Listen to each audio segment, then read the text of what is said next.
Hello and welcome to Sustainably Wed's Head Table series, where we do a deep dive into conversations with experts outside of the wedding industry to bring back into the industry and see what we can learn.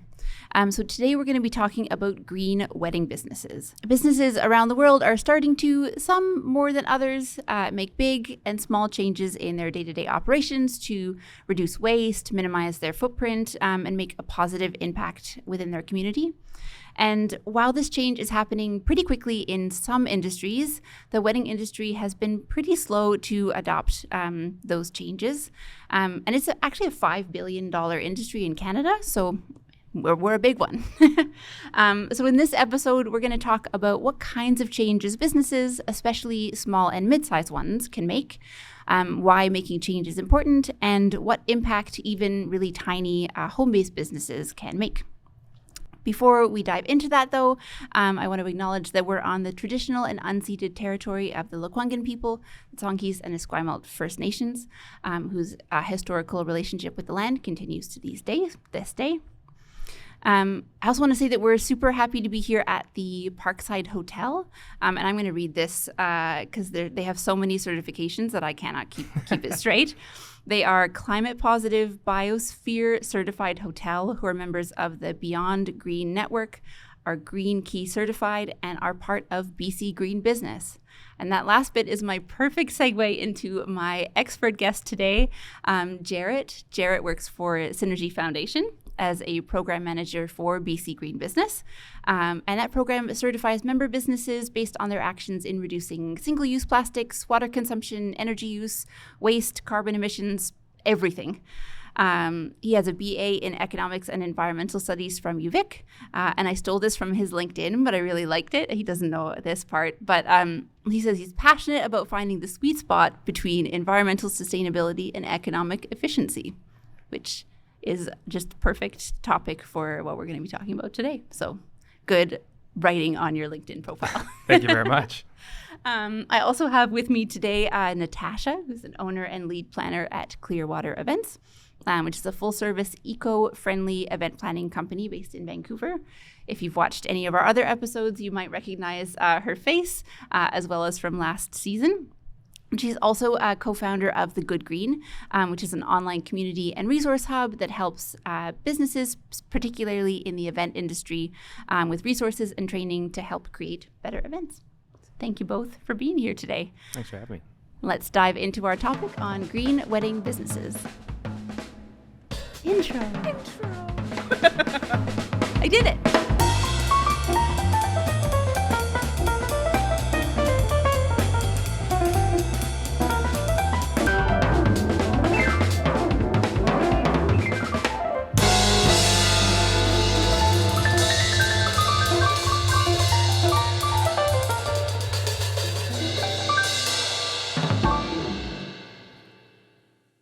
So before we talk about wedding vendors and businesses, I want to talk about green businesses more generally, starting with the newly named BC Green Business, which is formerly the Vancouver Island Green Business Collective, which we happen to be a part of, and the Parkside, where we're at as well, also is as well.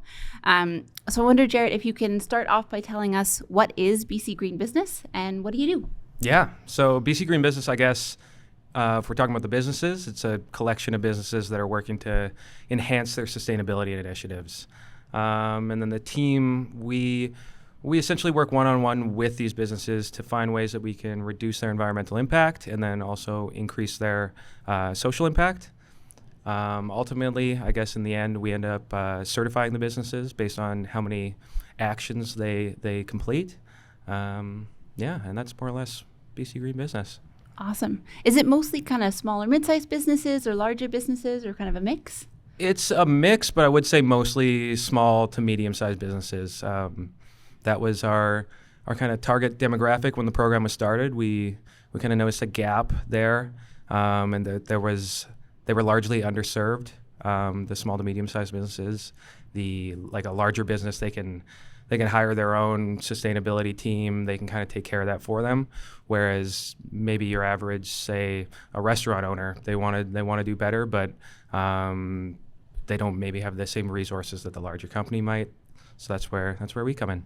Totally. And I know, for our business specifically, that was a real barrier to getting started. We were doing a lot of things sustainably in our business already, but in terms of getting a certification or any sort of outside help, that barrier of like, it's going to be a minimum of several $1,000s before we're even getting into things was a lot. It's just the two of us in our house. Totally. And so having something like that that's more accessible is I think that's definitely a motivator for a lot of businesses, that they actually might not even know how sustainably they're performing. And then, the idea of getting a certification could maybe be overwhelming. But we kind of try to keep it approachable, keep it accessible. Awesome. So when you first connect with a business and do, an assessment or a walkthrough of their business, what are some of the common things that you see as like low-hanging fruit? Things when you walk in that are just easy changes that people can do that they might not be thinking of? Yeah, great question. Honestly, I feel like you can walk into almost any business, and if they were to focus right off the bat on waste reduction and then waste diversion, that can do them a ton for their business's footprint, but also for the bottom line. It's pretty expensive to handle waste. So just starting there, like finding the single-use items that are being used in your day-to-day operations, and then maybe just thinking that there's reusable options. Adding compost to your, it might seem obvious to some, but it's not always been implemented in every business. But adding compost, diverting the organic waste from landfill is going to drastically reduce most businesses' carbon footprint. Awesome. I love the idea, too, that I think a lot of people think about making sustainable choices or doing a certification like this as being expensive. But oftentimes, maybe you can speak more to this, are there some cost-saving situations, too, if people are wasting money and resources on things that they could be cutting back? Totally, yeah. Realizing the inherent efficiencies and sustainability is definitely a key to what we try to do with businesses. The costs can be overwhelming in a lot of ways, but they can be offset by certain projects. If just something as simple as insulating your hot water pipes, that's right there. It costs about $4 or $5. It's going to save you more than that every year. That's a small example, but there's definitely a lot of cost savings that can be found in sustainable practices. Awesome. I love that. Mm-hmm. So Natasha, let's get a bit into the wedding industry more specifically. From your experience, both as a wedding planner, but also as the co-founder of The Good Green, what are some of the things you see in wedding businesses or event businesses specifically that you think could be kind of low-hanging fruit that people could do to get started? I think the easy thing, especially now coming out of COVID, is if you're not already, be a digital-first business.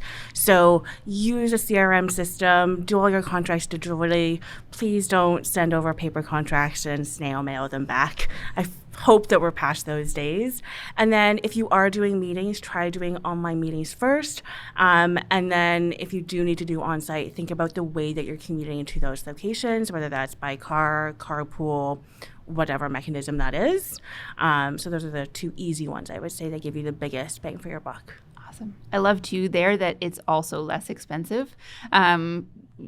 Not having to print things off and send them in the mail, but also not having to meet people for coffee all the time, having some of those meetings virtually. We found when COVID hit, our business had like a huge reduction in our coffee and like entertainment budget for clients. And we made that up in other ways that we could bring extra value to them and connect with them online. It's bonus, double there. Double, that was a good coffee reference. Oh, dear. We have really bad humor today. Yeah, we're just going to blow right past that and keep asking questions. So my next question is for both of you. And I'm wondering, what do you think is often stopping small businesses particularly from making changes in their business to be more sustainable?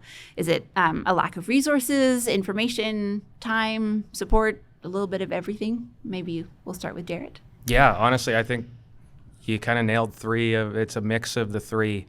If you're a business owner, you're going to be busy as it is. Certain practices aren't implemented from day one, it can maybe be a little bit daunting to make even small changes to your operations once you've found what works. So I think also maybe knowing the resources that are available to you. If you've got a fleet of vehicles, there's grants for that. Programs like ours, like businesses might not even know that's available to them, that they could get some coaching on how they can improve. I think a good mix of the three of those is why. For me, I would say a combination as well, but we've also talked in previous episodes about how overwhelming it can be to make changes all at once, where we think that sustainability and going eco-friendly is an all or nothing thing. It's very black and white, and there's a lot of eco-guilt that people face, and I think that's true for a lot of wedding vendors, especially in conversations that I've been having. So just knowing that it's okay to make cumulative changes. You don't have to change your entire operations overnight. It's really about accessible incremental changes that you can continue to build on year over year. Totally. I wonder if you can draw that back to you, Jarret, with with BC Green Business and how you kind of do that. Do businesses have to be doing everything right off the bat, or what does that look like for certification? No, yeah. So with certification, we've got it tiered as silver, gold, or green based on how many actions that you have implemented. And we try to keep every year when we give a list of suggestions to the business, we try to keep it approachable, but like we'll give them maybe 3 low-hanging fruit, 2 kind of medium-sized challenging ones, and then 1 that's maybe more of a long-term goal to start planning for. We kind of base our program off a continuous improvement model where, every year we'll ratchet it up a little bit, and then even within our own criterias that we assess businesses with, we ratchet the minimum requirements for each certification up every couple of years. Nice. And I like that too. When we had our assessment, was that, I was a little worried, like, oh, what if we don't meet all the things right away? But having that feedback, be like, okay, these are a few things that you can change if you make XYZ changes. Yeah. Take a couple of weeks to make those changes. Yeah. I think kind of speaks to that taking baby steps. Like you're doing as many things as you know about, but you don't know about the things you don't know about until you know about them. Having something like that where you can kind of go back and forth and make and implement those changes over time is awesome. So a lot of the BC Green business members aren't, huge, massive companies. They're smaller, mid-sized businesses, I think often with, a pretty local focus in the town that they're in. So what kind of impact do you think that these small or mid-sized businesses can make by making changes in their business? And maybe what kind of impacts have you already seen? Because this program has been around for quite a while now, a number of years. What kind of impacts are you seeing in communities? Yeah, no. So this was something I even kind of used to think before I worked for this program. But once you get, I think we have about 160, 170 businesses in our program right now. It really, really does add up. We've I think, reduced over 2 million single-use plastics between the members. Wow. The members have reduced emissions by this same amount as taken 3,500 cars off the road for a year. Wow. I think over 6 million kilograms of waste has been diverted from landfill. And like there's a lot of them are offices that maybe think there's not really much we can do, and I guess it does add up. Yeah. I think there's that similar feeling in the wedding industry that, it's one wedding. Like it's one day of my life. How much of a difference can I actually make there? I think that the makeup of the wedding industry itself is pretty similar as well. It's a lot of small and mid-sized businesses. And I think from my experience chatting with other vendors, there's a lot of that same thought. I'm a one-person business. My business is home-based, or for people like photographers or maybe officiants, they're not selling a product. They don't have anything tangible. So they think that there's nothing for me to do. It's all someone else. And But have you heard from businesses in the wedding industry through the Good Green who feel like maybe there's nothing that they can do to make an impact? And what would you say to them if they were thinking that way? It's a great question. I think a lot of us as wedding vendors are home businesses, and sometimes it's just the two of you, for example, right? A husband and a wife, or for me as a solopreneur. So what does an impact as my own business due to an entire wedding industry? But when we think about it, an average wedding is 400 to 600 pounds of garbage and then over 60 pounds of carbon for one day. So when you add in all the aspects of different vendors, you can really start to see the tangible impact that it has industry-wide. So if we were to all to do one little thing, it would create a sort of a wave of change. Totally. Especially on a day where there can be so much single-use so many single-use items used. If we think about switching out all of the single-use cups that might happen at all the weddings in BC in a year, that 2 million? That that there's probably close to that many just cups used in weddings. So there's a lot of change there. Yeah, I think for businesses to also realize that you have purchasing power is similar to your average consumer. We've probably got like upwards of 60 businesses that are all having paper bags supplied by the same company. And we're encouraging them all to email this company and ask for bags that are made with recycled content. Right.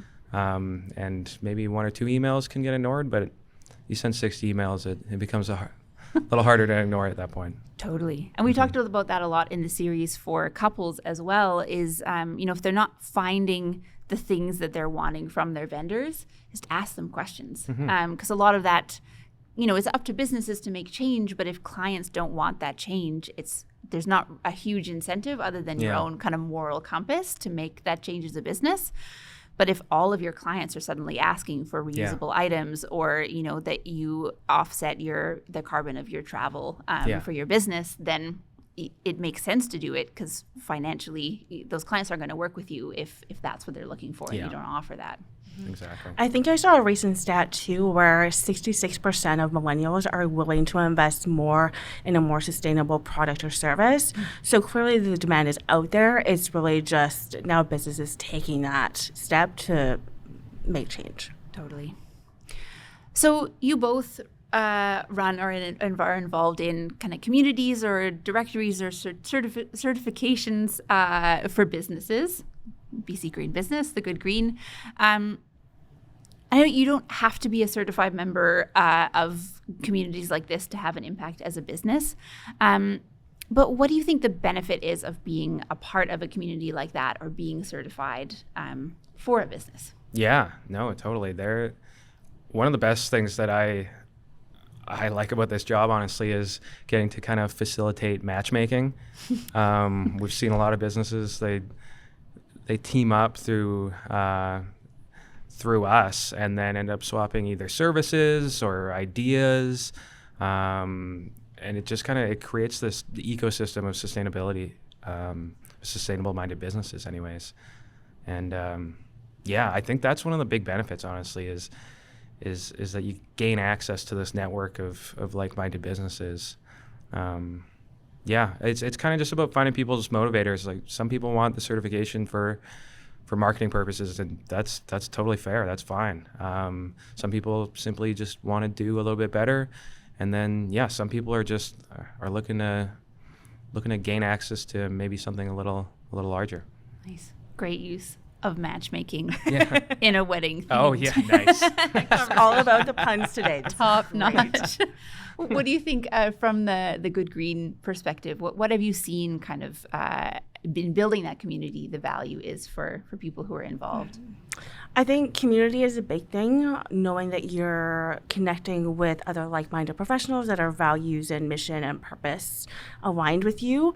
And though we're not a certification per se, I think a lot of our vendors love being able to connect, to mastermind, to brainstorm, to see, okay, I was here 2 years ago, but I've now made these changes. I can help guide you along this journey. So there's a lot of unofficial mentorship and guidance and knowledge sharing and knowledge transfer between directory members, which we love.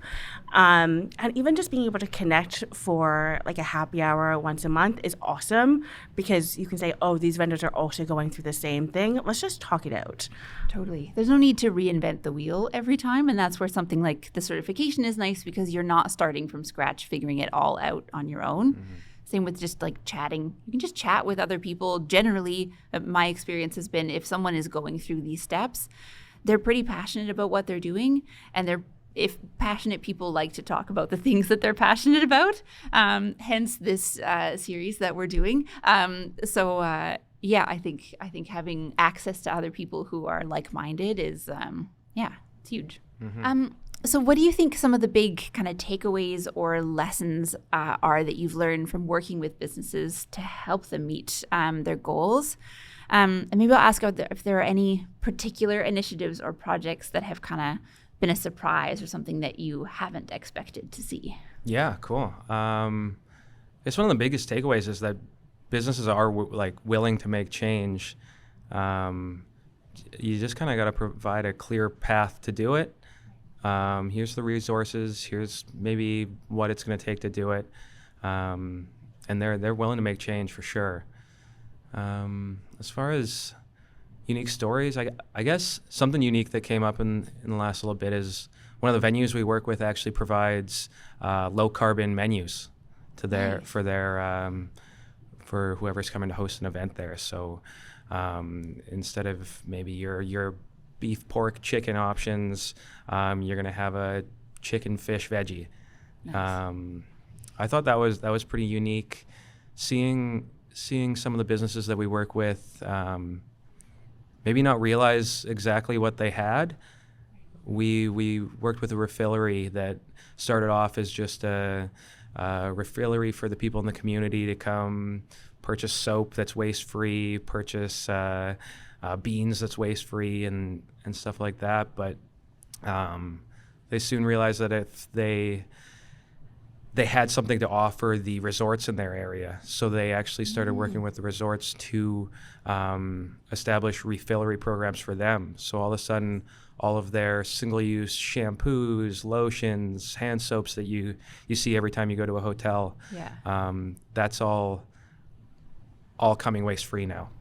Awesome. Amazing. That's super cool. Yeah. Yeah, I hate those little bottles. Yeah. It's been it's pretty cool, and they started working with one resort in the area, and then all of a sudden the resort down the road doesn't look great that you have all that plastic waste, and it really just snowballs. Yeah. I think I like that healthy competition between, it's nice to have just a little bit of pressure from the businesses around you when you see someone else doing something. You're like, well, I have to do that now. And that's where I think talking about this is so important, because if someone was just doing that and not talking about it, that kind of healthy competition isn't there, and it just stops where it is instead of kind of rippling out and having that effect. So Natasha, yes, how do we take some of these lessons and apply them as wedding vendors? What do you think needs to happen in our wedding community in order for vendors to become more sustainable? Is it certifications, resources, everything, a kick in the head? This is the $1 million question. Can I divert to Jarret and not answer? Jarret, how do you think we take these lessons learned and apply them in the wedding community? And right back to Natasha. Chelsea, how do you think we can take these lessons learned and apply them in the wedding community? That is a good question. I mean, I think just having wedding vendors know more about certifications that exist outside of the wedding industry. I think sometimes our industry can be a little bit insular. We're all businesses, but not all businesses are part of, say, like a local chamber or a part of that greater business community. And so having access to and information about things like these certifications, a lot of times it's just knowledge and knowing that they exist, and knowing that you can go somewhere to ask people questions. And I will say there's not necessarily a right or wrong way to do it. Like, you don't necessarily have to go for a full-on certification. You don't have to necessarily join like the Go Green Directory or our community here, but there are people out there. So we're really here just as support systems and networks that you can tap into. We want you to be able to use these resources that are available so you don't have to go through this all by yourself. But coming back to that pressure from business, right? And making each other accountable and having transparency around our own business practices is really helpful. Yeah. A question for you both. We talked a lot in season 1 about just asking questions and that being a really good way to help your business make sustainable changes.